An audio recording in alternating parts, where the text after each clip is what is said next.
again, everybody. It's your old pal Guardian Enzo coming to you, as always, live on tape from beautiful Higashiyama, Kyoto, Japan.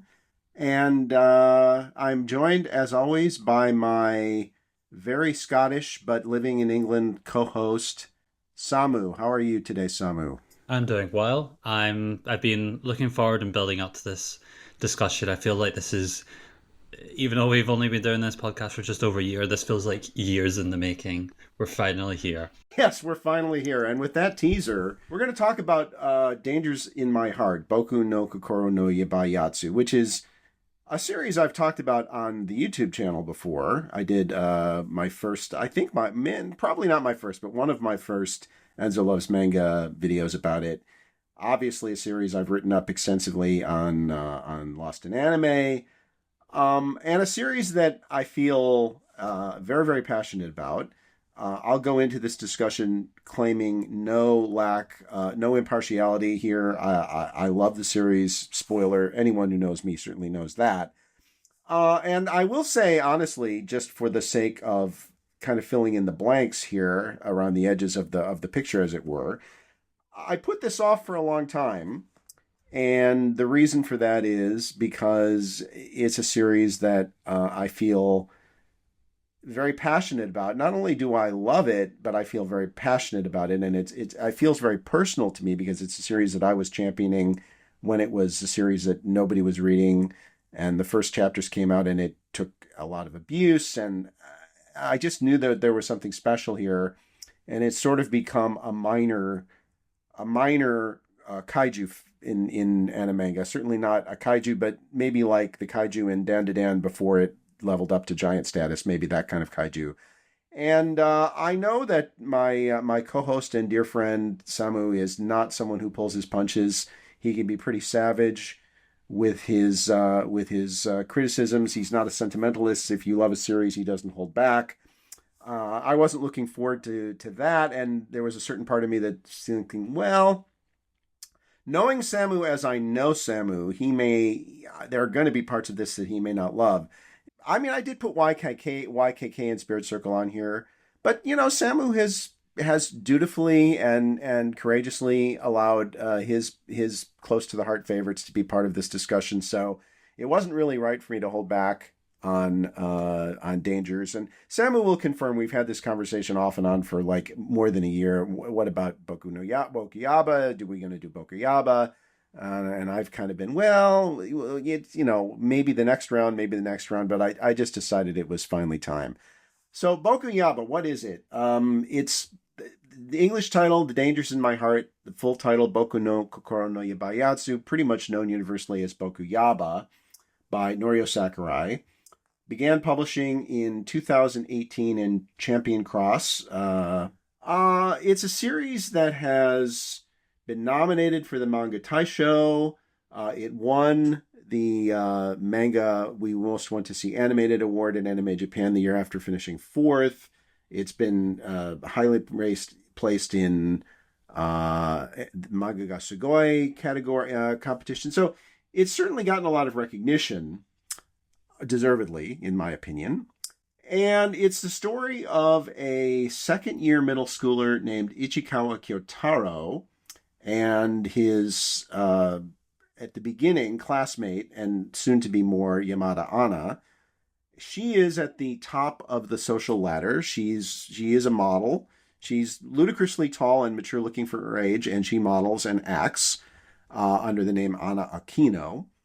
And he is at the bottom of the social ladder pretty much, although there's more to it than that. But the series kind of starts off as if you think, well, we're headed down a kind of a chuuni byo thing, and he is literally chuuni, second-year middle schooler. And the track record with Norio is her first two series were her first two serialized were Rororo and Mitsudo Moe. Rororo, most people probably don't know. It's a robot comedy, by far the funniest robot comedy in modern manga history. And that was followed up with Mitsudo Moe, which many people will know because it received 2 anime seasons, a total of 21 episodes. And Mitsutomoe was great. It was hilarious. But both of those series were kind of ecchi youth comedies in the slapstick vein. There was not, they didn't go deep very often. Rororo pretty much not at all. Mitsutomoe had a couple of surprisingly deep moments, but there was no reason in Norio's track record to suspect that Bokuyaba would be the series it eventually became. And the first several chapters kind of played into that preconception. And that's why the early reaction to the anime was largely negative, which I think anyone who read the manga and knew the manga's reception kind of predicted that. And then it really turned around to the point where the second season of the anime wound up being one of the highest ranking rom-coms on Mal and Anime Planet in history. So it's an interesting background with Norio and an interesting background with the series. Before we really get under the hood and start grappling with the details, I'll, as usual, turn it over to Samu to see if you want to share any general thoughts about the series before we start digging into the specifics. Well, for so long before I had read or watched or experienced the series, I remember you would always say, "Don't judge it just from the beginning," and I'd be like, "Okay, okay, I won't." And then I did experience the series first time with the anime. I watched 7 episodes, but I'm not the biggest anime. I'm not the best now at keeping up with anime, so I didn't actually drop it for any specific reason. I just kind of fell off with everything that I was watching around that point in the season. I wasn't in love with it, and I could see what you meant by those initial episodes and like the skits and the balance, the relationship dynamic that was established in the beginning. That was maybe like 2 volumes worth, roughly, that I'd watched. So, in reading that, I was re-experiencing these scenes that I had already, but in as is often the case with me, I did have a different experience reading the manga. Yeah, I haven't even really told you what my takes have been. I've kind of left it open for this discussion, so I bet you're at the edge of your seat waiting to find out what my takes Well, and sure. feelings. I think it is better that you didn't tell me, and I didn't push you because I think this was really something that it should be a mystery to me going into the conversation. I remember when you started watching the anime. I think like first or second episode, you sent me like a direct message on Twitter, something like, "Is this series like kind of deviant?" I forget what your exact words were, but it was something like that. And I remember writing back, "Well, yeah, kind of." The thing about Bokuyaba is that it's a very unvarnished depiction of puberty, and these are second year middle schoolers. When the series kicks off, Kyoutarou is 13 and Anna is 14. As in the current manga, she's 15 and he's 14. So they're pubescent kids. They're very very young, and if you've been that age, as anyone who is older than that age has been, I know there's some wisdom for you. That can be a very awkward and a very difficult and a very messy time in life, and it doesn't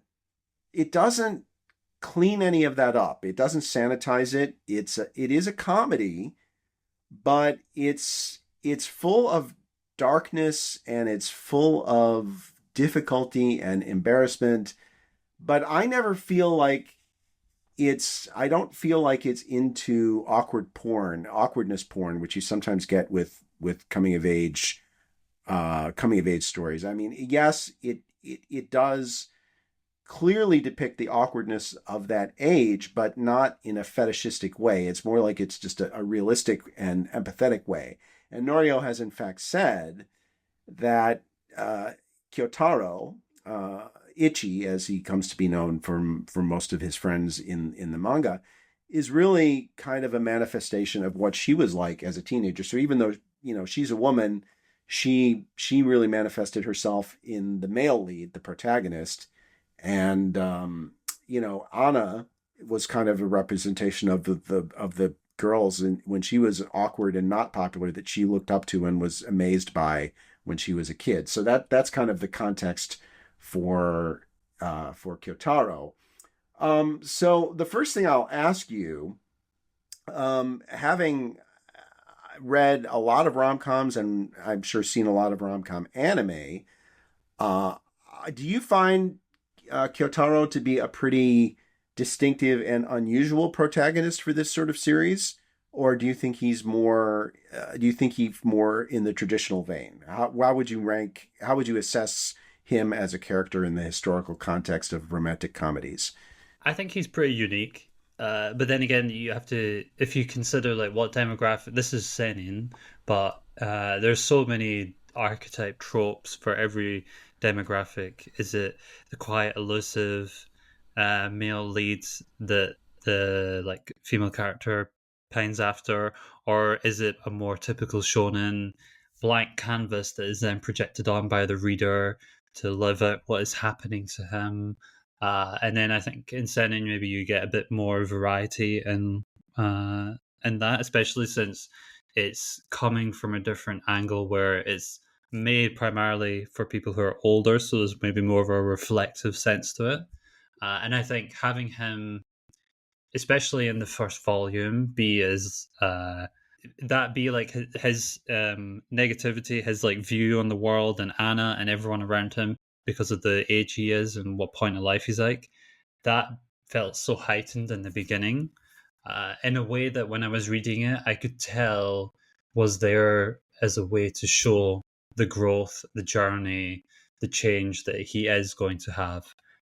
So I think, yeah, he is a pretty unique protagonist in that sense at the beginning, and I think it's it feels like a pretty unique series in some of the inner thoughts that it allows us to see of the characters. One example of this is, when you're reading a novel or something, you don't get scenes of characters going to the toilet, uh, because you just know that they're doing that. But in this series, to flip it around, you get multiple scenes where they're talking about jacking off and like who they find hot, and these like nasty conversations that 13, 14-year-old boys have with each other that I think often maybe get sanitized or just ignored in other series, which are, it's a combination of like horny, gross, funny, and silly, which I think is kind of the tone of the series at large. So yeah, I think he's, in that sense, he is the perfect character, the perfect vehicle for the tone that the series establishes and then runs with. And then especially as you see that change in his inner feeling go on, but also that this contrast he has within himself of having these turbulent, quote unquote, evil thoughts, nasty thoughts, but then when he views the other boys around him negatively for when they act upon things that he views as distasteful. He feels very human in that way. Yeah. Okay, now this is interesting because we've had many conversations about the whole seinen shonen, the whole crossover with respect to Hunter x Hunter mostly. Now, I will tell you that it is considered officially a shonen because it's published. It was originally published in Weekly Shonen Champion. So I think it's sort of, as far as I knew, it's still officially classed demographically as a shonen. I could be wrong about that, but I thought it was. In any event, I find it stylistically and thematically, it's very much a hybrid of the two. And I know you don't like it when I say that about Hunter x Hunter. I think it's true about Dangerous in My Heart. With respect specifically to Ichi, what we learn relatively quickly, and for those who are new to the podcast, we do a non-spoiler section, and then eventually we segue into a spoiler section, and we give you fair warning, so that you can go, light a cigar and hang out or do whatever you do if you don't want to hear the spoiler stuff. But I don't think it's much of a spoiler to say that there is a reason why Kyoutarou has these murdery thoughts and these almost chuuni seeming thoughts at the beginning of the series, because he had a very, very traumatic experience when he was in elementary school with regards to failing an entrance exam. This is something that's revealed quite early in the series, although it's developed over the course of the series. And he basically disconnected himself from his two best friends. And it really it is the defining moment of his adolescence is failing that entrance exam. And his defense mechanism was really these dark, murderous thoughts.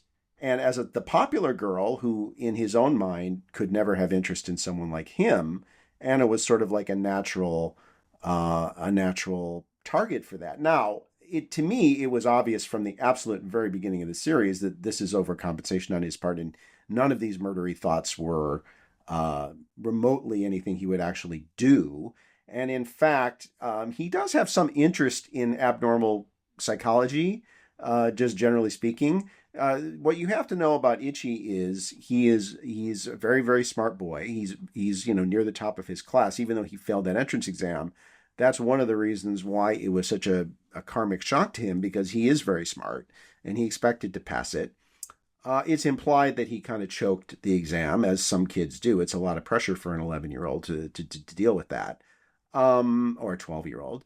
And so, but he's also an introvert. He's very much an introvert. He fits the introvert, and I'm an introvert, so I identify with that very strongly. Many of my favorite characters are introverts, I find, and that's probably not coincidental. It's also probably not coincidental because many writers are introverts too. And then we have Anna, who is Anna is a extrovert to say the least, but she has her own insecurities. There's no question about that. And one of the things I like about this relationship is there is kind of a role reversal about it. And one of the things that's interesting is you talk about the conversations, that the kind of locker room talk that teenage boys have. Anna's sexuality, in terms of not so much in the way she's depicted, and she is depicted in a sexual way, I won't deny that, but also she is someone who thinks about it and she's aware of it, and she's in many ways as kind of obsessed with the idea of it as Ichikawa-kun is. I mean, he is, but so is she, and Norio doesn't shy away from showing us that. So let's talk a little about Anna and her role in the story, and the fact that she is depicted as being someone who has these thoughts. It's not limited to boys; girls have them too, and she's really more kind of in touch with her feelings about him than he is with regard to his feelings about her, including in a physical way. So what's your thought on that aspect of Anna's character and her character generally? Well, I had a funny experience with Anna when I was reading the manga because in watching those first 7 episodes, she didn't really stick out to me, and I didn't. I can't say I was appreciating much of her character, the way she was depicted, but almost from the first chapter of the exact same material, I I could see the knowingness within her. Like she's presented as this sort of like silly ditzy girl, but so much of I think the charm of this pair is the power dynamic between them. Who is the initiator, and um, that you find very early on that Anna, there is more to her than initially meets the eye and meets Kyotaro's eye. And she is smart. Maybe not in the exact same way that Kyotaro is, but she's smart. Um, and I think picking up what other people are thinking and doing around her.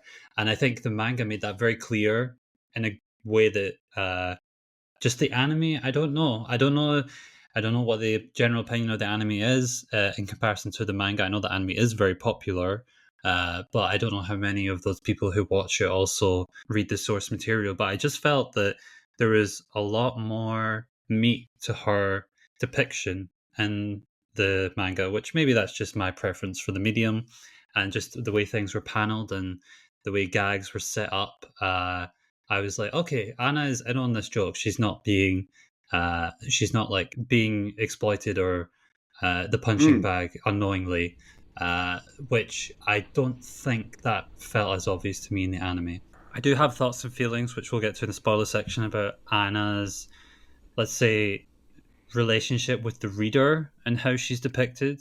I think when it comes to her and Kyotaro, I think it's again that balance of silly, sweet, and horny, and the fact that they get equal treatment in terms of going through puberty and what they want out of that. And again, the fact that Anna is more of the driving force in that, but she also doesn't want to be the one to vocalize it. It's a fun, yeah. Her perspective is just as fun as Kyotaro's. So I think as well when I talk about Anna and just the pair, even though in what you're saying and what I agree with, that it's quite realistic in how it depicts this time of these characters' lives. I do think this isn't a bad thing. I think there is a fantasy to this pairing, Mm. because if you're a writer, if you're a mangaka, you want something which is enticing and fun and grabby to read.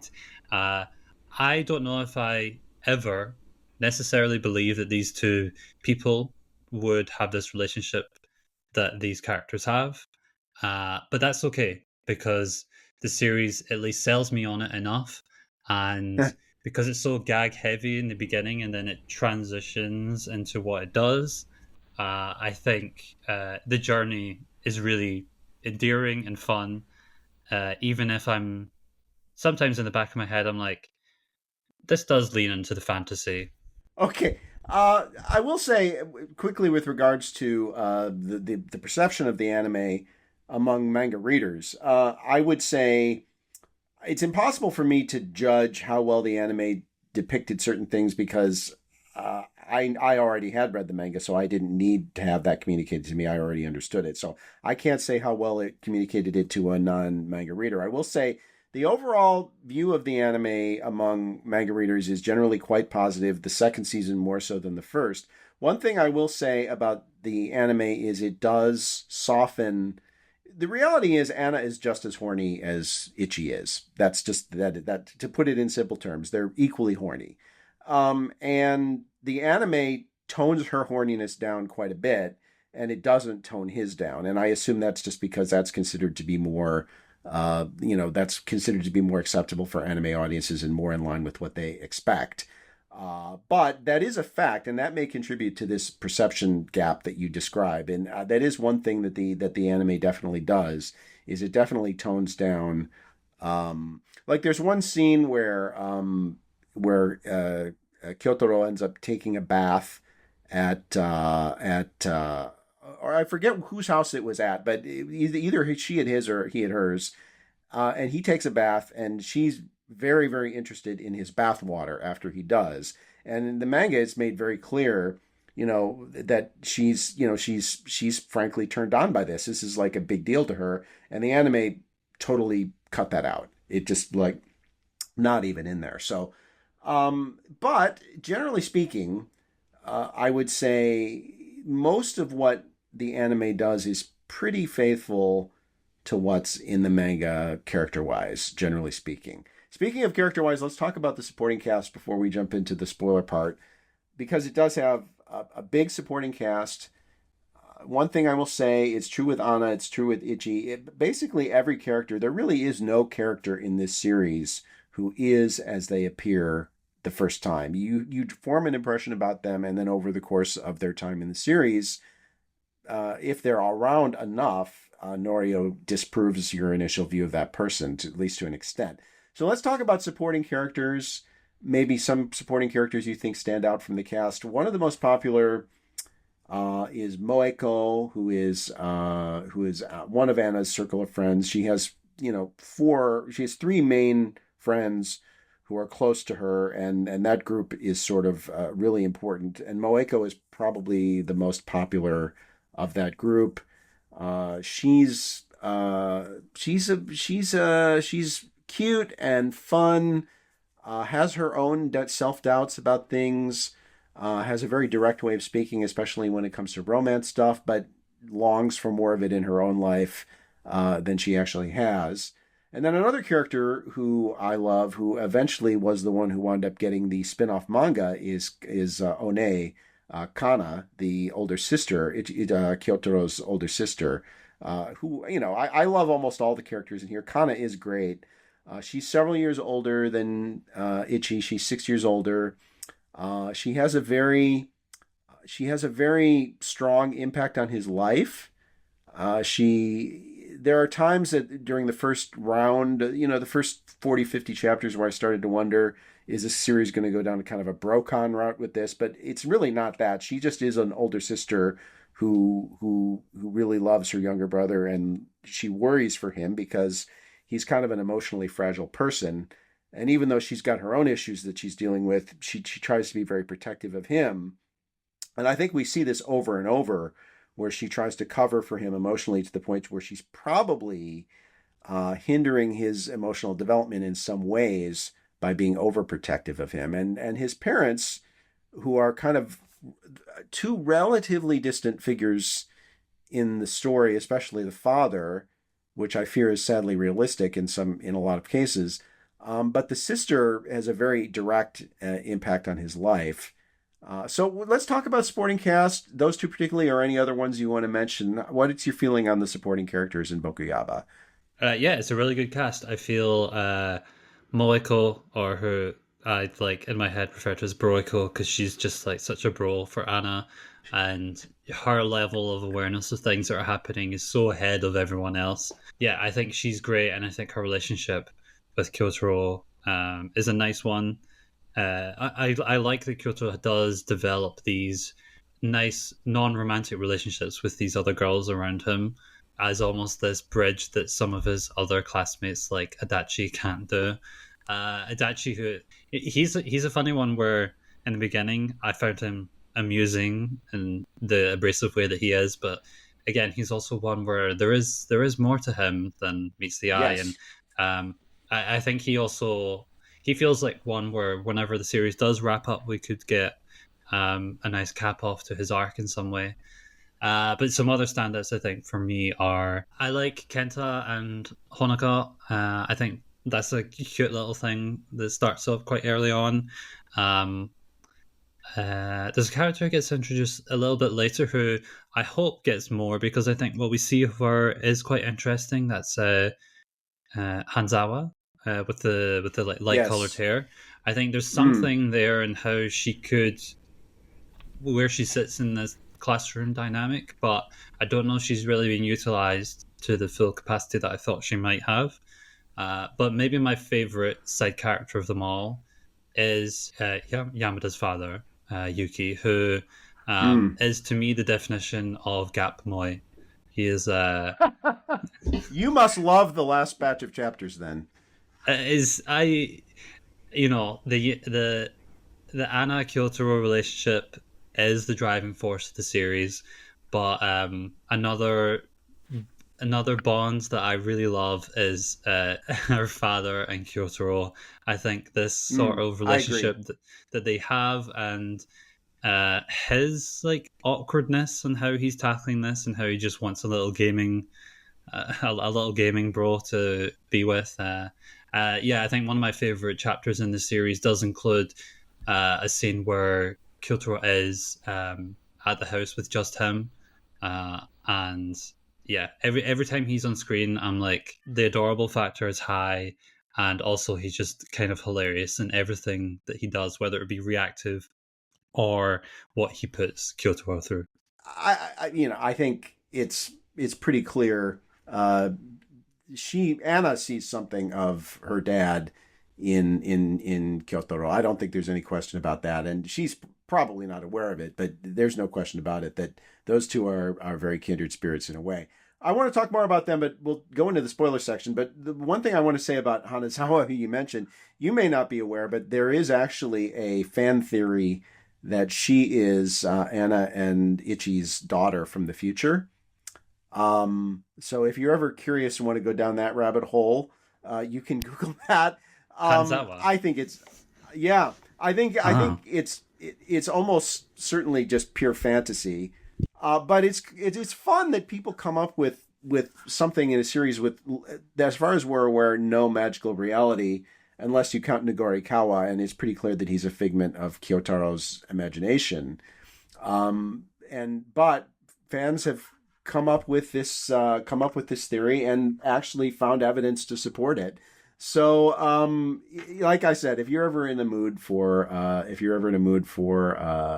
for something fun and just going down the rabbit hole, you can look that up. There is definitely a theory that Hanzawa is the daughter from the future.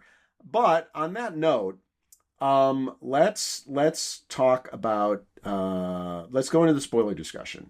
And so, if, like I said, this would be the time for you guys to, if you're not up to date on the series, bearing in mind the anime has now is adapted about half, a little more than probably about 2/3 of the way through where the manga is right now. So we will cover manga spoilers even beyond where the anime went. So even if you watched all of the anime but stopped, be aware that we are going to talk about some stuff that happens after that.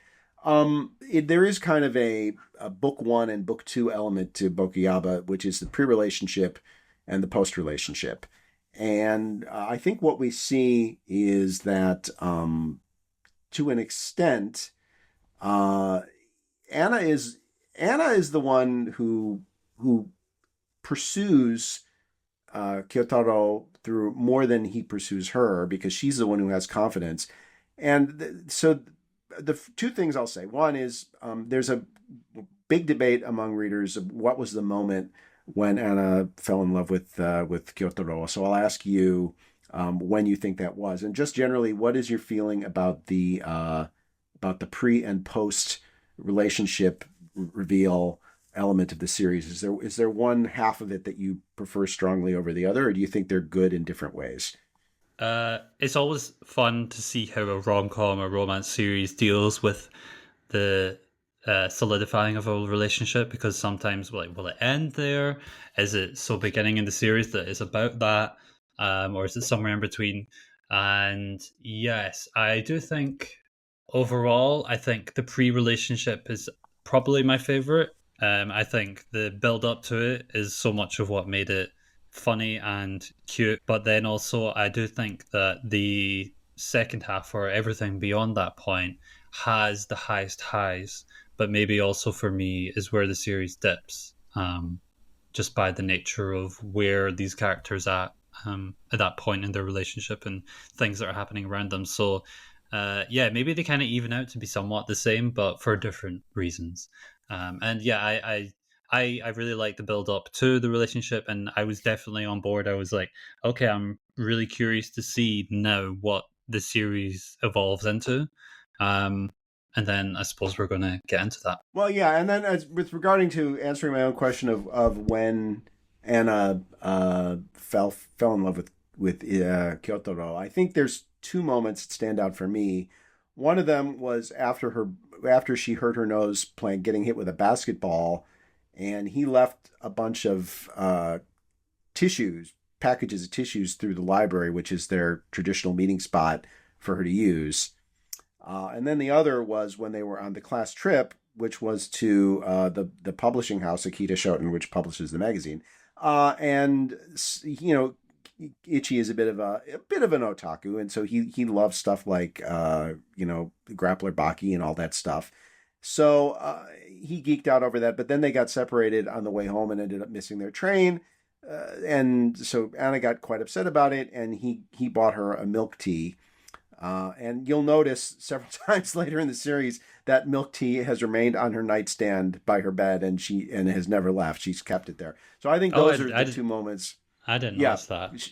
yeah. So there's a lot of little Easter eggs that Norio puts in. That's definitely one of them. Those are the moments when she really fell for him, I would say. Yeah, I think those sound about right. I think, Kyotaro had this infatuation with her from the offset that he didn't really understand himself.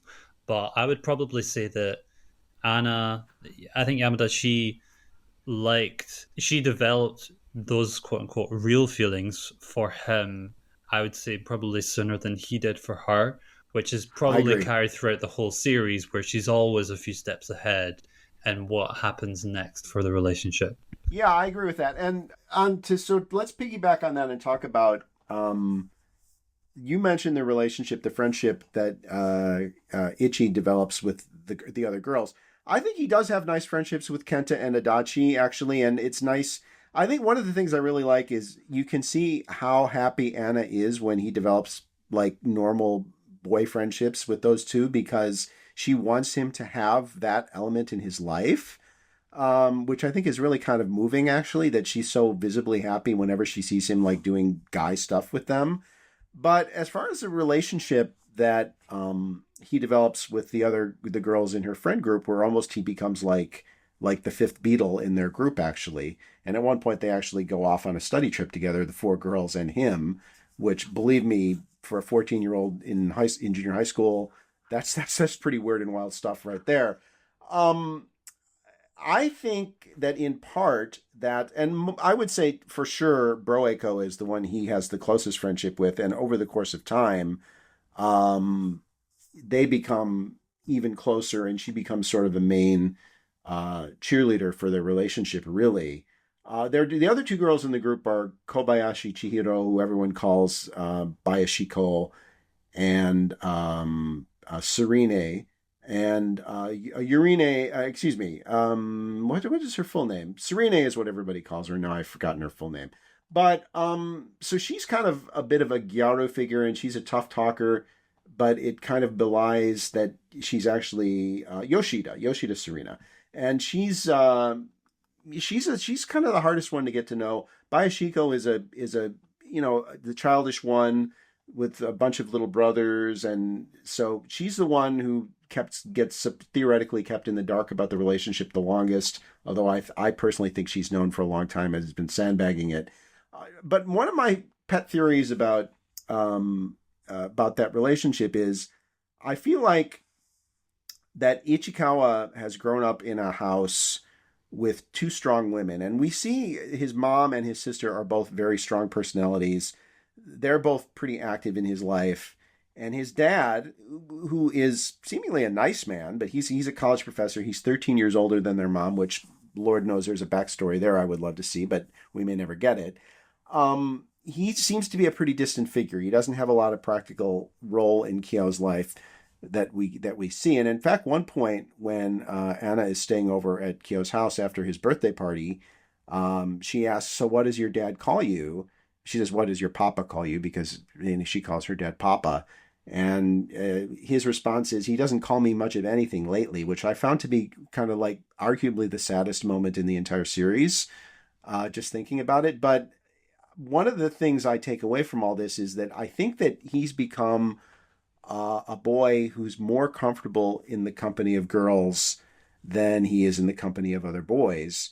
And I think that one of the things that specifically Anna finds appealing about him is that he is someone who actually talks to girls as if they're people, and no less than he talks to boys as if they're people. And that's pretty unusual for guys his age. And I do think so I guess I'd get your comment. Do you think that is an important factor in her attraction to him? And do you think his household upbringing might have been a contributing factor to him developing in the way that he did? I mean, I feel like when you look at the early scenes of the series where Yamada and the girls are basically being accosted by these like jokes that him and the other boys have, you can see like the disdain that all the girls share for those moments, which are played for gags. And in those same scenes, you have Kyoutarou, who is, even though he in his head he's like, I maybe think of these things, but you guys don't have to say this. Stop saying this. Like this isn't Yes. acceptable. So he does. Again, I touched on it in the non spoiler section, but this difference in what he's thinking in terms of negative thoughts, but also these sensible thoughts that the other boys around him are maybe more just typical boys of that age on an outward level and what they're presenting. And he's much more inward in what he's thinking and feeling. So yeah, and it's those moments where eventually he does come through and show that he doesn't talk to the girls in the same way as they do. I think that is definitely a contributing factor for why Yamada likes him.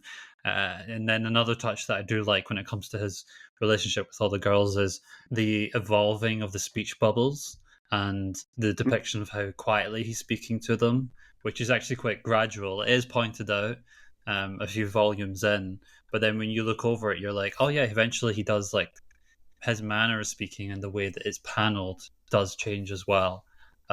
So yeah, as I said, I really like the non-romantic relationships he has with the girls in the series. I think Moe, in some ways, you could say, is his best friend. Actually, Anna can't be his best friend because she's his girlfriend, and he has male friends, both Adachi especially, but then also one of his two classmates from elementary he kind of reconnects with, and Moeko is part of that too. But I think Moeko is his best friend. I would argue. Yeah, because I think even with that childhood friend, there's a weird distance of awkwardness in that relationship as well. And I think with Moeko, they obviously then have this shared goal when it comes to going into high school. So they're kind of Mm. on a similar path of understanding that someone like Yamada, they like exclude Yamada from that because like in their view she doesn't need to know, but also like would she get it? She's in a whole different world scenario, Yes. so it doesn't need to involve her. And I think having someone like Moeko, a girl like that who isn't romantic, that is Kyo. That is a person that Kyo can then be a sounding board for in ways that he can't be with Anna. So yeah, I actually didn't think that maybe she was his best friend, but now that I'm like talking it through after what you said, that does make sense. It kind of completes his coming to be himself through these teenage years, in both like a friendship and a romantic level, which is why Moeko is Broeko. Yeah, and there is, you could make a case that Moeko sees potentially that she could have fallen for him. But I think she's a good enough friend to both of them that it would never even occur. I mean, it would occur to her, but she would never even get to the point of thinking about acting on it. Never mind acting about it. But I do And I think as think she gets to know him better, I do think there you do see a realization in her, like, yeah, he is a great guy. I could have fallen for him. I think she does realize that. Yeah, I was just going to say, I think Moeko develops sort of, if you want to compare it to another episode we recorded recently, Smoking Behind the Supermarket with You, she almost has that Obata relationship of viewing what's happening here. And I think Ah. she gets a kick out of being knowing of what's happening, even if she's not being Mm. told. She picks up on these things. And I Mm. think, yeah, maybe there was a time where she could have had something with Kyo, but that then evolves into her like playing into that in a really cutesy way, which never feels like serious. Like those are very definitely Right. played for gags. Yeah, I really Mm. like their dynamic a lot. So it's another Yamada female lead with the female confidant figure series. Well, what do you know about that? Indeed. Let's just, since it's turning into the Moeko hour, let's talk a little bit just lastly about Moeko. Fans have talked about potentially, because one of the things that she does say quite often is how much she wants a boyfriend. There's some potential sparks with Adachi and her. He's interested in her, but he's kind of at that age where he's interested in everybody. He definitely has a thing for Anna, and really the gross of the bro relationship he has with Kyo is when he comes to realize that Kyo is into Anna and has in fact already become her boyfriend, and he sort of gets it out of his system, and then he's like, okay, I'm going to respect this, dude to dude, you win, I lose. But I also, there's some feeling that he has maybe an inclination towards Moe, and that might even be reciprocated. And then the other potential Moe partner is Kinoshita, who's one of the two friends from childhood, the one who they end up reconnecting with. And these are the two boys that he was elementary school friends with, who, after he failed his middle school exam and they passed it, he basically cut them off. And he ends up randomly running into Kinoshita in Shido Kimizawa at the cusp of a very important moment in the story, actually. And they sort of start reconnecting with each other, and eventually they become a study group, the three of them, Moeko, Kinoshita, and Ichi, because they're all studying for really tough high school entrance exams. And Anna is like, she's scholarshiped into one through her career, and the other two girls are not aiming high. So it's really just the three of them, which Anna is a little jealous about, by the way, because she's an extremely jealous person. But some people are shipping Kinoshita and Moka and Moeko actually, which I think is sort of an interesting twist. And one other Kinoshita moment I would say is very, very recently in the story, is he says, you know, they start talking about, geez, what'll we do if one of us fails? Will we stop being friends? Should we maybe stop seeing each other in case one of us doesn't pass? And it ends up coming around to Kinoshita telling Ichi, you didn't give us enough credit. You shouldn't have cut us off. We would have been your friends. We didn't care. It's you who said, I'm not, I can't be their friends anymore, because I failed the test, which I thought was actually a moment of real insight on his part. And he's absolutely right. And that was something that Ichi needed to hear. But any thoughts on those two as potential partners for Moeko? I think Adachi of the two seems like it could be a fun one. For it to be pulled off correctly, I feel like there has to be some resolution of him shifting from what he perceives as girl number one of the school or the class, and that's the reason why he was obsessed with her, among other obvious teenage perverted reasons. Um, Hmm. so I think it needs to be done in a way that doesn't make Moeko feel like seconds. Right. It is kind of a trope that I've seen done before. I think I see it sometimes in shoujo manga, but also shown in rom-coms and stuff. And when a character has to accept that their first choice isn't who they're going to be with, and there's a pivot. So it's just how successful that pivot Hmm. will be done if it is going to be done.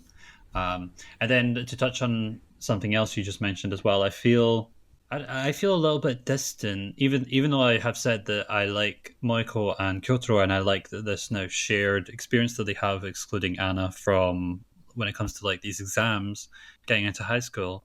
Um, there is something about it that isn't really resonating in a way that feels interesting to read. And then as well as when it cuts back to these scenes with Kinoshita are his experience in that transition from getting into middle school and failing the tests. I don't know. I don't know if that comes with me, just that being very different from my experience. I never, thankfully, had to do tests or anything like that. Um, but even though it feels internally consistent with the characters and what is happening makes complete sense, uh, when that gets focused, as it occasionally does from, I would say, every dozen or so chapters, I do feel myself mentally checking out a little bit, thinking there are more interesting things happening. So I do hope when it comes to him and Moeko, when that does get resolved, that I hope I feel something a bit more in that way. So maybe that's a bit of a critique that I have, which is, um, yeah, just how I'm feeling on that. Let's talk about, then flip that around and talk about favorite moments from the series. Okay, And I could do a whole show just on that, but I'll limit I'm sure you myself could. to one because I could talk about 1,000. So one of the things that I often think about with Bokuyaba is this a coming of age story with a strong romance subplot, or is it a romance with a strong coming of age subplot?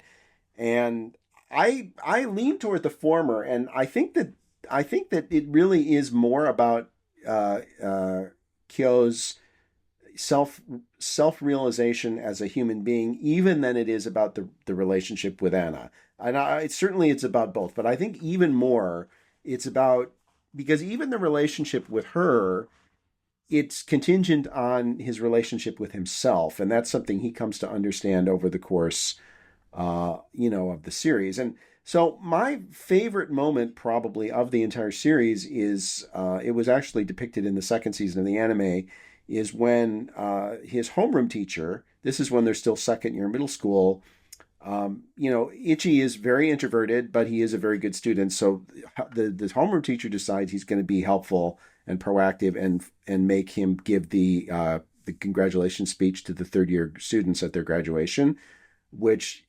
objectively is a terrible decision. And he puts Ichi in a position where, frankly, he could have a terrible experience and scar him for life. And it's only really through sheer grace of luck that it doesn't turn out horribly. And it leads to some hilarious stuff with like going to a hair salon for the first time and all kinds of other things like that. But in the end, yeah, he has. This is where the side character of Luciger Nagorikawa, who's based on the male lead of Anna's favorite shoujo Romcom, who Kyo sort of looks himself as being kind of, that's the ideal he can never live up to, and he ends up being his alter ego in a way. Partly through a conversation with him, he manages to fight his way through that speech and give, a really heartfelt and a really beautiful speech that actually, like, the other students are like, holy shit, that was really good. So that's my favorite moment of the entire series, actually. And there's no real romance element to it at all, except in that that helps him become someone who believes he can be Anna's boyfriend because he got through that and did it in the way that he did. How about you? What would be like one or two moments that stand out for you? I touched on it earlier. My favorite chapter in the series actually has two of my favorite moments. That's I was checking there. It's chapter 98. That's the one where Kyoutarou goes to Yamada's house, and then her dad is there, and this is when he has that map, and he's trying to be like, oh, I need to find who this person is, and then it all comes around to him admitting that he is the one that Anna's talking about, and he says to her dad that he likes her, and then we also get that hilarious scene with him like giving the friend code. That's his answer to hearing that, and then it cuts away to maybe my favorite moment. It's my favorite moment in the series, again because I found it really funny, just like that friend code scene, which is Pig Bastard. I think that whole saga was building up in a way where I was like, where is this even going? And then the reveal of like, are you Pig Bastard?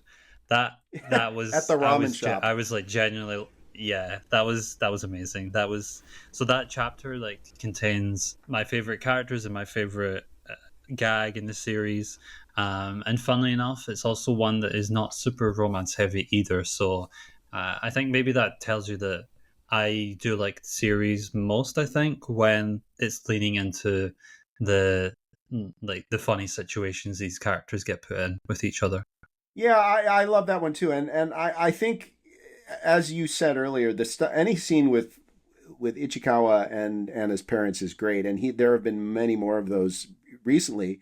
Because one of the developments recently in the manga is that Kyo decided to stay home when his family went to visit his grandmother because he wanted to keep studying for the test. So his mom, not wanting a 14-year-old boy to stay by himself for 4 or 5 days, she initially says no, and it comes down to him staying at Anna's house, Anna's apartment, which is a great plot mover and a great character development mover. But it leads to, because Anna is still very busy with promotion for the TV series that she's in and all kinds of other stuff. There's a lot of time that Kyo and Yukina, the dad, end up spending time together.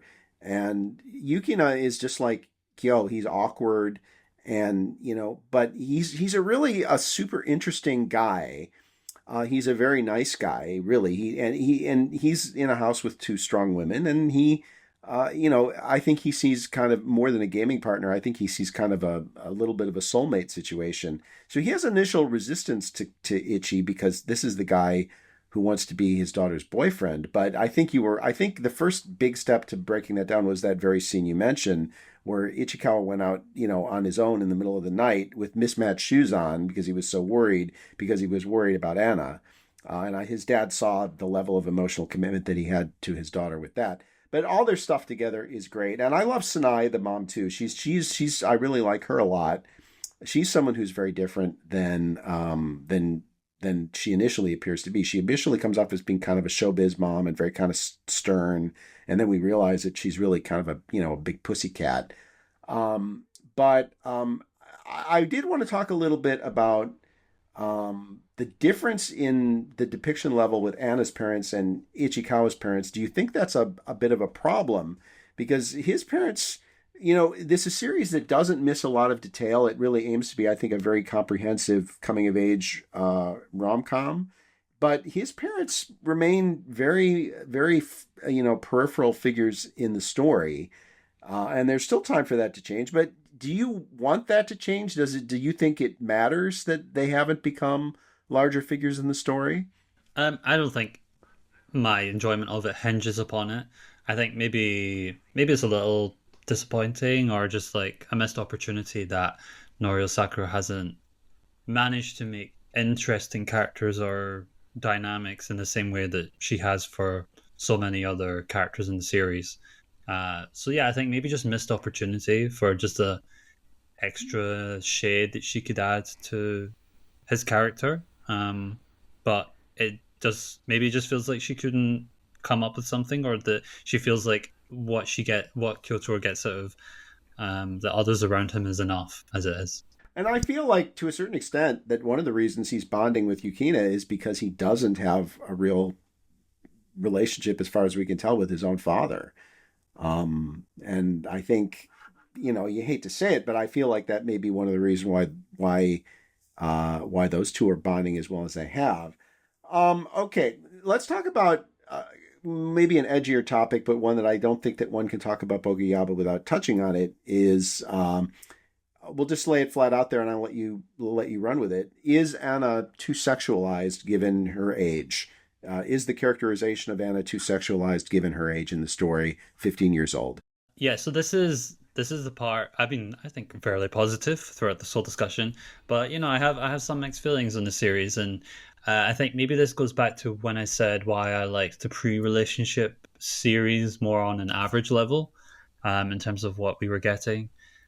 Because okay, I've always said that I'm not the biggest fan of fan service. I'm not opposed to it, its existence. I think when it's used smartly and it makes sense and it doesn't feel like when it's done either tastefully or it just feels in character in a way that just feels believable to me, then even if it's not my favorite thing, I can go along with it. And I think I felt that way for most of the pre relationship parts of the story because so much of it was framed from the point of view of Kyotaro and sometimes other boys imagining all these scenarios, things happening, which I think it blended the sexy imagination of these like teenagers with the silliness of the scenarios. And I think with the very nature of their relationship solidifying and going through that, you're now seeing actual steps in the relationship in that front. It's a difficult one because considering how blunt the series is in depicting each step of the way this relationship of them going through puberty, everything of that nature, I understand that it does make sense that you're going to see these things actually take place, like them being in bed together and doing these things. But there's a part of me that is thinking like, I don't think I need to see this. It feels maybe a little bit too intrusive. I can fill in the gaps here. I don't know if it feels appropriate sometimes, and really that thinking has only really come when I'd say maybe the chapters that have come out this year, maybe like end of last year. I think as the relationship is going along, and as Anna is more involved in this industry as an actress now, I think there are just things that come up naturally, which I'm not a big fan of where it could be going. And I think even and at the same time as that, I'm seeing more color pages that feel removed from the context of the story and just depict Anna straight up as like just a sexualized girl, which just feels at that point like titillation for the audience as opposed to something viewed through the lens of Kyotaro, Mhm. which I think feels different to me from the initial chapters and volumes of the series. So that's something where I do dislike it, and I felt it more in recent stretches. But at the same time, like I did say, I do think the highs that come in those stretches are higher in terms of the writing quality and like what we're seeing happen because things are more substantive now in these steps that they're making. But maybe I'm feeling that some of those steps are missteps for me in terms of what I want to see happening with these characters in the story. And I think my final point on that, and I'm curious of your thoughts on this in particular, is how I don't know if I feel confident in how it's going to depict this teacher student relationship that Anna is playing the role of in this TV show. Before, maybe I would have been like, okay, I understand how the series is going to tackle this, but now I feel less sure of how it's going to be at least presented to us as the reader. Even if by the end, I'm sure Ichi's going to have complicated feelings that all make sense, and they're probably going to work through it. Yeah, I'm just left with a little bit of pause on that front. So I'm not super looking forward to seeing that play out whenever it eventually does. Well, I think there's really two separate issues here. One is the depiction of the relationship and the development and the physical side of the relationship, which I when I'm listening to you talk about it, it sounds like you're almost made to feel like a voyeur at some point, and that's why it's making you uncomfortable.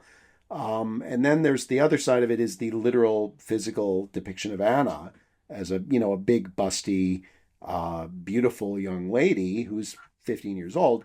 And so I'm of two minds of it in the sense that I feel like as the anime has gotten more popular and dramatically increased the popularity of the franchise, there's kind of come a natural evolution into like, well, she is the number one marketable asset, so let's market it.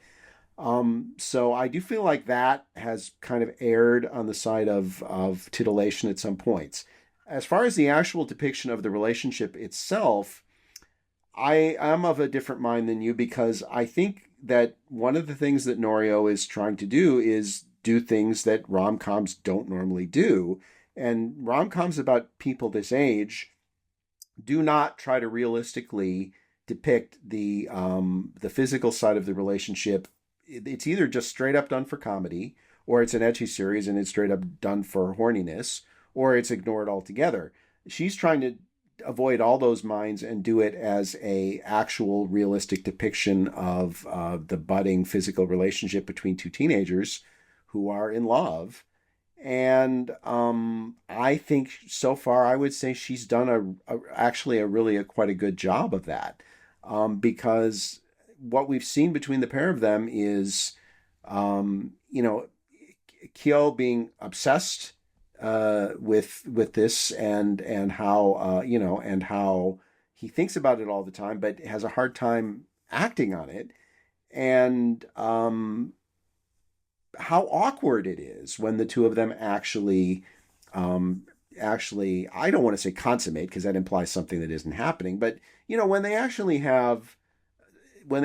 get together and are physical with each other, even in a fairly innocent way, it is awkward. It is difficult because neither one of them has any experience. And when those things happen, they are awkward at first. There's no question about it. And they can actually be awkward for a while. So I actually think I admire the fact that she's trying to do that. And I think in a sense, she's she's flying too close to the sun as a writer, but the fact that she's even trying it, I think is admirable. And I hope she's able to pull it off. Let's talk about that scene from now. She is an actress and a model, as I said. So effectively, she's something of an idol figure. And as such, one of the big challenges with their relationship is that her agency does not want her to be seen to have a boyfriend. And so they have to keep their relationship secret above and beyond even keeping it a secret from some of their friends. They can't reveal it publicly and they have to be very careful about being seen together. And then that's a big challenge for their relationship. And then above and beyond that, Anna is in a TV series, a manga adaptation, which, not only does it depict her kissing an older guy, but eventually it depicts some stuff. It will depict some stuff that's even edgier than that. And you can already see that Anna is freaking about it because, when they're at a release party, when the actor who's going to be her partner in those scenes is around her, she gets very nervous and very, very skittish around him.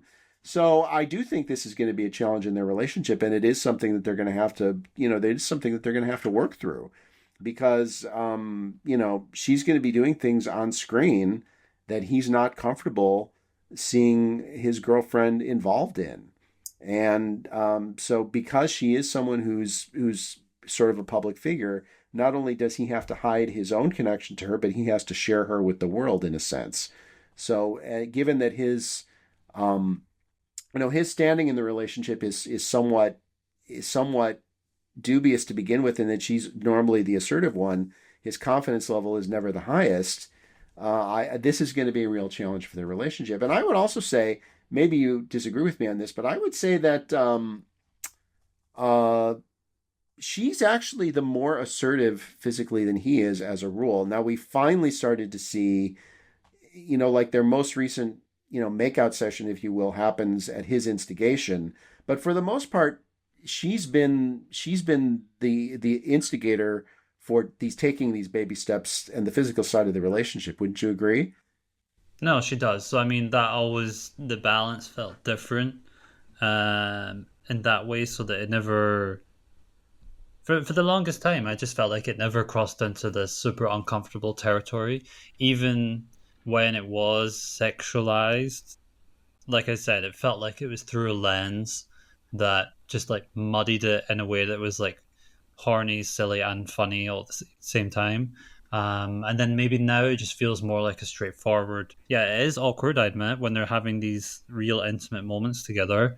But I can also see running in parallel with how she is being depicted in other ways outside of that context. I can just see how it can also be viewed as titillating to the reader, which I think it just feels a little bit unfortunate to me. Though I respect your point that if she's wanting to be comprehensive in this relationship beginning to end and tackle these things that have been discussed from the offset, it does make sense for her to do that. Maybe I think it's just not my cup of tea in that way. That I haven't actually read any of her previous series or watched the I think I watched a couple episodes of Mitsudome when it came out, and also I felt a little bit strange about just how things were depicted there. I Um, get so that. this is so this is not a unique experience, maybe I think, for Noriko herself. So this is the angle she's coming from, and maybe it's not the Mm-hmm. angle that if I was her, I would be taking. So yeah, that's my take. We have, as you mentioned, the on-screen element is a big factor too, because the context of their relationship is Yeah. she's an idol. Basically, she's an actress, she's a model. As such, he's an idol, and this has been a big challenge for their relationship from the beginning. That her agency does not want it known that she has a boyfriend. So in a way, he's already struggling with self confidence whether he deserves to be her boyfriend, and he has to hide it from the world because her agency doesn't want it revealed. And then on top of that, he has to see her in an on screen relationship, which is an uncomfortable one by design for the character in the story within the story. It's an uncomfortable one, which is going to make this doubly hard for them, I think, and a real big challenge for their relationship. And one of the things I think the series does quite effectively is really depict the kind of stupidity and banality of what teenage and young adult public persona in Japan have to deal with. Far more so than most series that are supposedly about idols per se. I think it's treated in a much more realistic and kind of unvarnished way here. I'm sure you would agree with me. We've even seen with Anna that like when she's at that release party for the second season of the TV show, the manga adaptation that she's in, where she's going to be in a very uncomfortable situation with an older male character. She's even uncomfortable around the actor. She's freaked out. So that's going to be difficult for her to do those scenes, and it's going to present a big challenge for their relationship as well. Wouldn't you agree? Which is why I said I don't know where my confidence level lies and how this is going to be We'll handled. see. But I'm curious. I I, do think maybe I disagree with you ever so slightly. I do think I don't think that this is. I think on the when it if you look at it and how it's tackling this sort of industry as a whole, it feels to me closer to something like Oshinoko, where my reading is that the author doesn't have highly negative views of this industry, these roles for these young people. hmm, I see. That I they disagree there. I disagree there. I really do. that's fair. I because I think Yeah. the characters around Anna and Anna are really supportive of this position that she's in.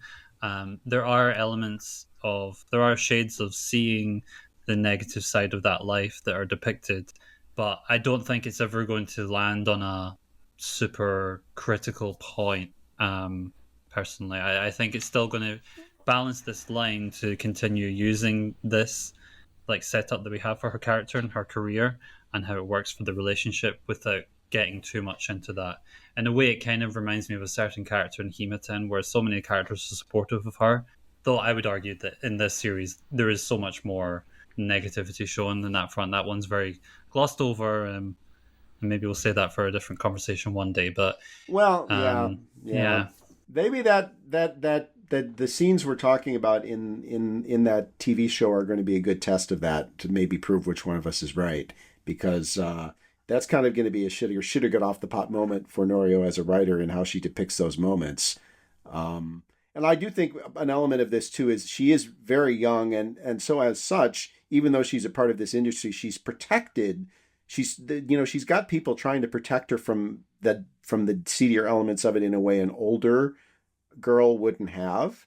And her friends, I think, fall into that group too. They're trying, in a sense, yeah, they think it's cool that she does this and she makes money and all this kind of stuff. But also, I think the girls around her are well aware that she's dealing with some creepiness. And I think that one of the things that they try to do is be kind of a support system for her and protect her from that.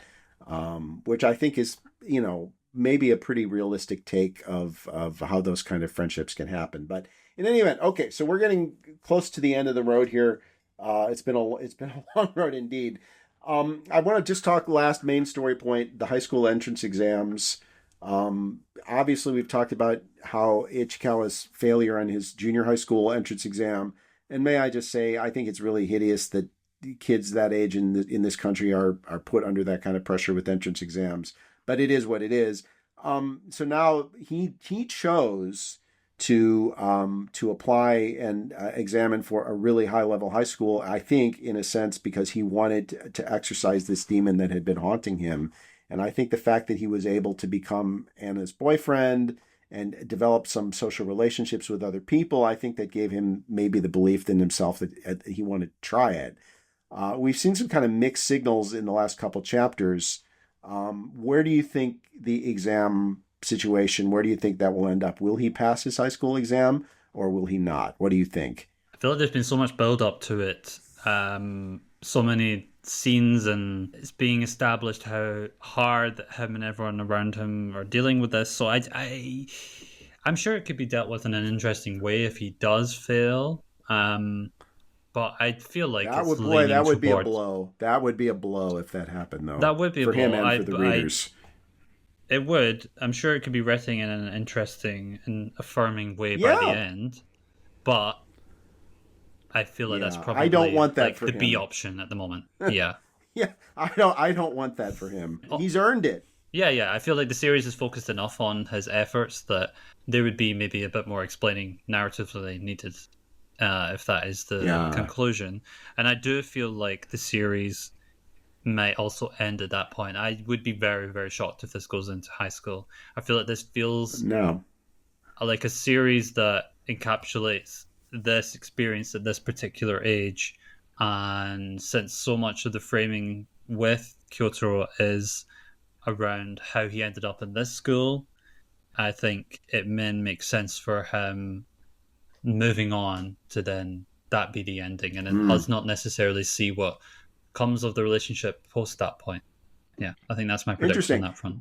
Well, yeah, that's a big question that's on the mind of a lot of people is what will happen once the exams are over, once they finish middle school. Is that the end of the series? Does the series continue with them going into high school and trying to deal with the challenges of being a high school couple going to different high schools? Is there some sort of a time skip? I think all those options are on the table. There might be a certain resistance to ending a series when it's at the peak of its popularity, but as we've seen, it happens all the time. Your prediction clearly is you think it's going to end after junior high school. It's very possible you're right. I tend to think it's going to continue into high school, but it may be a part of me is wishful thinking in that. I can't say for sure that that's not part of it. Let's talk about where the anime might be headed, because the anime is a big part of the franchise picture at this point. Now, we're at the point where the series has now had a light novel spin-off. It's got a currently running manga spin-off. featuring One, as I said. The romantic comedy won't start. It's about Kana and her, and her kohai at work, and other people. And then we have a movie coming out next February on Valentine's Day, actually, which is going to feature some new footage. We're not sure how much, but definitely going to largely be a recap movie, but feature some new footage. So, in other words, you don't get light novel adaptations and spin-off mangas and movies if a series is not very popular. So this series is clearly at this point now very popular. We're at the stage at the story where you could begin production on a third season at any point you wanted, and you would have enough chapters to do it. Not by much, but you would have it. Do you feel that there's going to be a third season of this? Do you think? Do you think it will happen, or do you think it's going to be the movie, and that maybe will be that'll be the swan song? I mean, from everything you lay out, I think it makes sense that there's probably going to be a third season. The other two each they both adapted 4 volumes each, so I think we can easily now go up to 12 volumes with this third season. And I think maybe it's more than a case of how long is the series beyond that point. 16 Yeah, volumes, a fourth season, is that the cap? Maybe that's kind of where my thinking is at. If everything does align that neatly in the end. I don't think she'd get to 16 volumes though if she stops before high school, unless we have a very long, involved 1 or 2 volume sort of totally depicted to the development of their relationship after the entrance exams, and so after they finish middle school but before high school starts.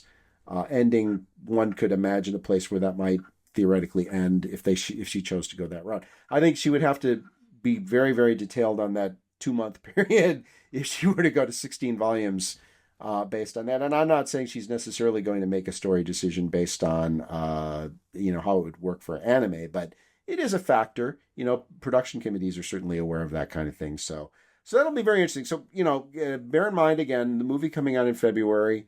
It'll be very interesting. There's a scene in Shimokitazawa I referred to earlier, which is a very important milestone scene in the story, where Kana, who is in a rock band, ends up using the lyrics that he wrote in sort of an open letter to Yamada that he never intended anyone to see. She ends up using them, writing a song around them, and the two of them wind up seeing it at a club in Shimo. And so that's going to appear in the movie in some capacity, although we're not exactly sure where.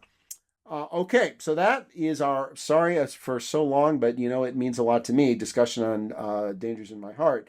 Now we get into the recommendation section, and I'm going to go first here. Not an easy one for me, but when I finally settled on an answer, I felt pretty good about it, and that's Nazo no Konojo X by Ueshiba Riichi, Magical Girlfriend X, as it is known in English, which had one anime season, a wonderful anime season, and a wonderful anime OVA. And at the time, Magical Girlfriend X, my first experience with it was the anime and then the manga.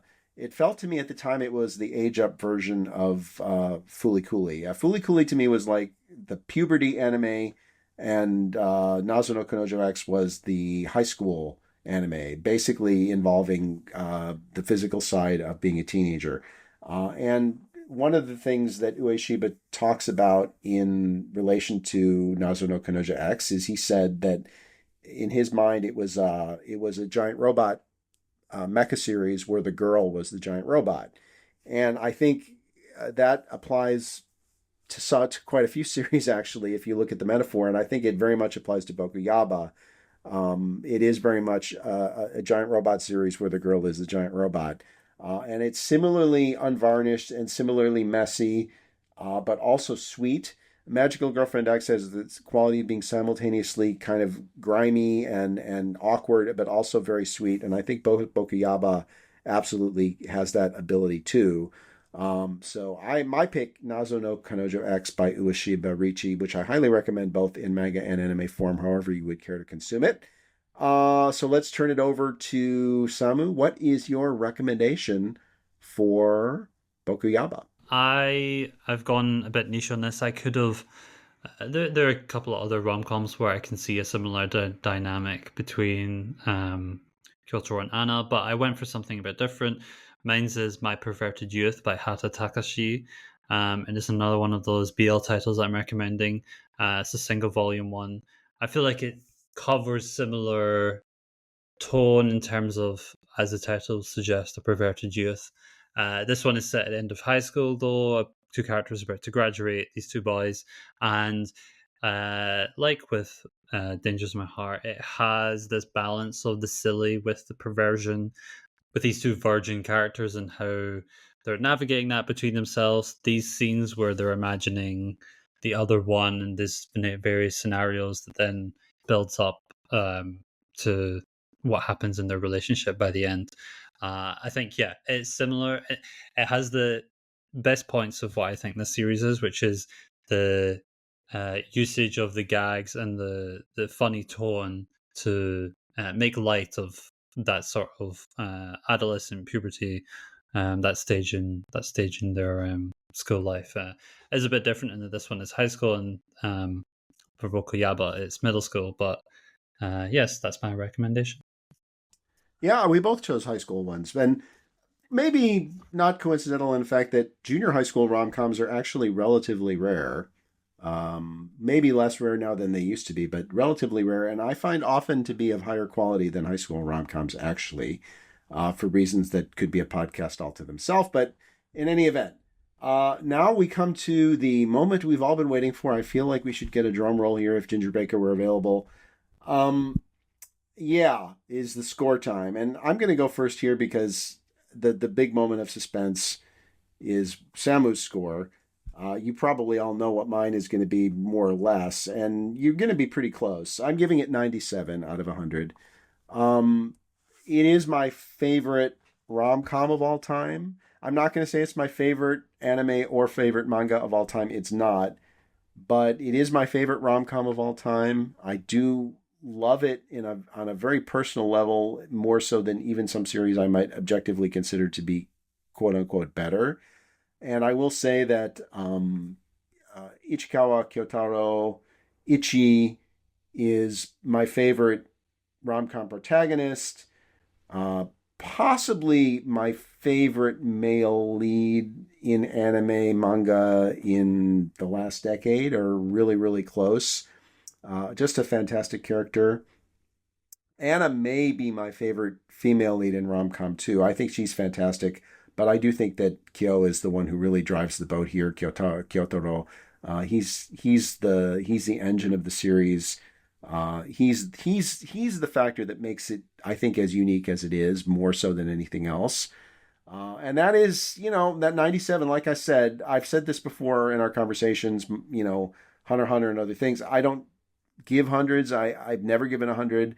I can't imagine ever giving 100 because the perfection that would be implied there I don't think is possible to achieve. But 97 is right up at the very top level. It's top 10 manga category for me easily. And that's where I am with Bokuyaba. And I feel from the tone of our conversation that Samu's score is not going to be what I feared it might be when our when this podcast was just a gleam in my eye. Now that we've actually talked about it for the last hour and a half, whatever it was, I feel a little more confident in what that number is going to be. But I'm still just waiting here on the edge of my seat with bated breath. My co-host Samu, what is your score for Bokuyaba? Okay, so my score for the series fluctuated a little bit as I went, as you probably understood from what we talked through. I would say the last year's worth of chapters are probably my least favorite, so it has dipped ever so slightly. I'm going to be giving it an 81. If you were to Okay. ask, if we were to have this conversation about a year ago, I would say maybe like 83, 84. I think it's a genuinely Hmm. very, very good rom com with its own sense of character and perspective that distinguishes it from so many of its peers. It's not necessarily the type of rom com that I instinctively am drawn to. Uh, to me, this is a bit more licorice flavor, and I like something sweet and nice and fluffy. Hmm. So, Hmm. though not all the time, I'm partial to all flavors. But this definitely is not where I would distinctively go for a rom com. But I'm glad that I have now finally read it, and I can see why you enjoy it so much. It's going. I'll just say this: it's going to be a telling next year or two, however long the series has left, and how some things are going to be depicted and where it lands overall for me. So, but yeah, on Okay. balance, I think I do like it a lot more than you maybe thought I actually would. Feared. More than I feared would be the word I would use.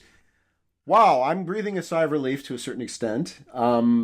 This, it makes me feel good that a series that is so personal for me, um, knowing your normal ranking standard, that's a pretty good score. So I feel good about that because I knew it wasn't the sort of rom com that you gravitate towards. You're more of a skip and loafer kind of a person, or something in that general vein. I think it's fair to say. And I knew this was my lane much more than your lane, and so that always had me a little worried. So considering that, considering the the kind of relative mismatch just in the fit on the surface, I think an 81 is a darn good score, and it makes me happy. And I'm glad I was able, finally to share this series. We can now have conversations about it. And the last thing I'll say on the subject in relation to what you said is I think it's kind of cool that we're 160 chapters roughly into a series, and we can't predict confidently where it's going.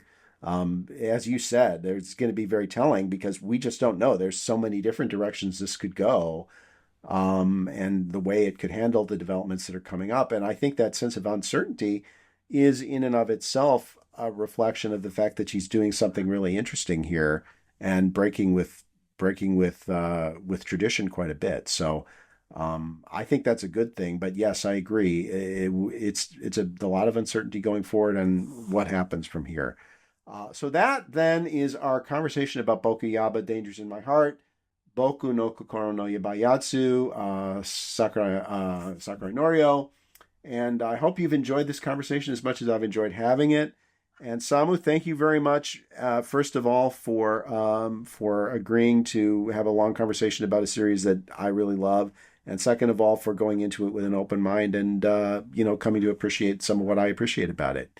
No, you're ever so welcome. I think it's been a long time coming. After what is dozens and dozens of times of nudges to try and give it a go, but then also your apprehension of what I would say when I did have a go. So we're here now. We've done it.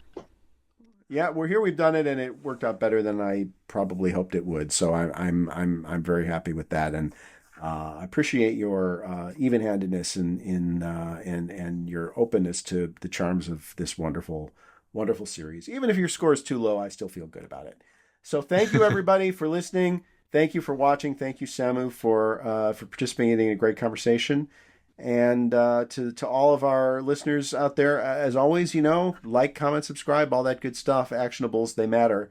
And for all your continued patronage of Lost in Anime, both in YouTube and website form, it seems a good time to say I'm very grateful for it, and I look forward to the next stage in our development and growth as a podcast and at the website too. So thank you very much. We'll talk to you guys in a little while, and stay frosty. Bye bye.